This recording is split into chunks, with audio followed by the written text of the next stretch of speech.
રાધનપુર પોલીસે શાનદાર કામગીરી કરી છે। લગ્નના બહાને ₹10 લાખની છેતરપિંડી કરનાર લૂંટેરી દુલ્હન સહિત તેની ગેંગને ઝડપી પાડી 2.27 લાખનો મુદ્દામાલ પોલીસે રિકવર કર્યો છે। તારીખ 10/12/2025 રાધનપુર લગ્ન કરવાની ખાતરી આપી ફરિયાદી પાસેથી ₹10 લાખ તથા ઘરેણાં હડપનારી લૂંટેરી દુલ્હન ગેંગને રાધનપુર પોલીસે ઝડપી કાર્યવાહી હેઠળ પકડી પાડી છે। કુલ ₹2,27,000ના મુદ્દામાલ રિકવર કરવા પોલીસને સફળતા મળી છે। ફરિયાદી બાબુભાઈ ભગવાનભાઈ ભરવાડ રહે રાધનપુર ખાતે તેમણે પોલીસ ફરિયાદ નોંધાવતા ભારતીય ન્યાય સંહિતાની કલમ હેઠળ ગુનો દાખલ કરાયો છે। દુલ્હન સહિતના આરોપીઓએ ગુનાહિત કાવતરું રચી લગ્નના બહાને પૈસા તથા ઘરેણાં મેળવી લીધા અને લગ્ન બાદ દુલ્હન ફરાર થઈ ગઈ। પૈસા પરત માંગતા ફરિયાદીને બળાત્કારના ખોટા કેસમાં ફસાવવાની ધમકી આપવામાં આવી। ઉચ્ચ અધિકારી સરહદી રેન્જ આઈજી ચિરાગ કોરડિયા, જિલ્લા પોલીસ વડા વી.કે. નાથી અને ડીવાયએસપી પરેશ રેણુકાના માર્ગદર્શન હેઠળ પીઆઈ આર.કે. પટેલ તથા રાધનપુર પોલીસ ટીમે અલગ અલગ ટીમો બનાવી ટેકનિકલ સર્વેલન્સથી આરોપીઓને વડોદરા, રાજકોટ અને બોટાદમાંથી ઝડપી પાડેલા છે।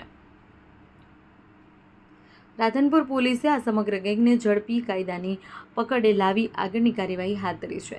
પોલીસની આ ઝડપી અને અસરકારક કામગીરીનો વિસ્તારભરમાં પ્રશંસાનો વરસાદ થઈ રહ્યો છે। અહેવાલ હરગોવન ચૌહાણ, ખબર બનાસકાંઠા ન્યૂઝ।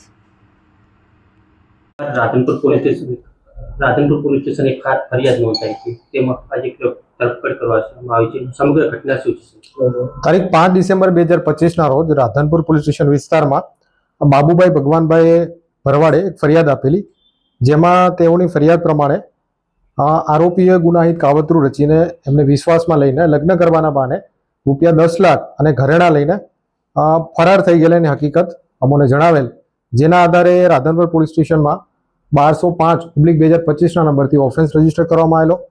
આ ગુનાની ગંભીરતાને ધ્યાનમાં લઈને respected border range IG Chirag Kordia સાહેબ, રિસ્પેક્ટેડ એસપી સાહેબની સૂચના મુજબ રાધનપુર પોલીસ સ્ટેશનના પોલીસ ઇન્સ્પેક્ટર આર.કે. પટેલની આગેવાની હેઠળ અલગ અલગ ટીમો બનાવવામાં આવેલી હતી અને આ અલગ અલગ ટીમોએ આ ગુનાને શોધવા માટે પ્રયત્ન કર્યા હતા।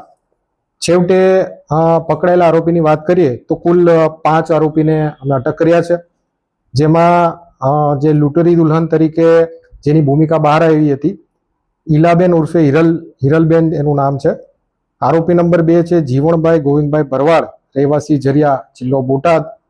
આરોપી નંબર 3 છે કનુ ઉર્ફે મનુભાઈ લગરાભાઈ ભરવાડ, રહેવાસી વડોદરા।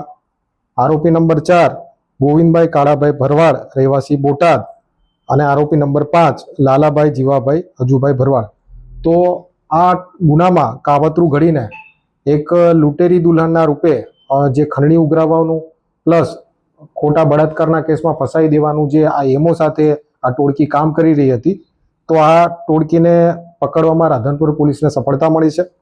આ 5 આરોપી સિવાય હાલ તપાસમાં બીજા 2 આરોપીના નામ ખુલેલા છે, જેમની વાત કરું તો લક્ષ્મીબેન જીવણભાઈ ભરવાડ અને મેરાભાઈ જીવણભાઈ ભરવાડ, બંને રહેવાસી બોટાદ, જેને અત્યારે હાલમાં પકડવાના બાકી છે। હાલ સાહેબ આરોપીને કેટલી ડિટેક્ટ કરવામાં આવી છે? હાલ ટોટલ 5 આરોપીને આપણે અટક કર્યા છે અને 2 આરોપી પકડવાના બાકી છે। અમુક પાસે સાહેબ કેટલો મુદ્દામાલ રિકવર કરવામાં આવ્યો છે? ટોટલ મુદ્દામાલની વાત કરીએ તો હાલ રાધનપુર પોલીસે 2,27,000નો મુદ્દામાલ રિકવર કર્યો છે। હંમેશા કોઈ ગુનાહિત ઇતિહાસ ધરાવતો હોય કોઈ છે?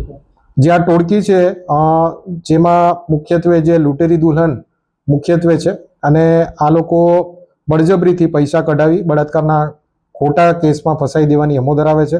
અગાઉ ગુનાની વાત કરીએ તો રાજકોટ શહેરમાં અને બગદાણા એટલે કે ભાવનગર પોલીસ સ્ટેશન ખાતે પણ આ સેમ લૂંટેરી દુલ્હન વિરુદ્ધ 2 ઓફેન્સ રજીસ્ટર થયેલા છે।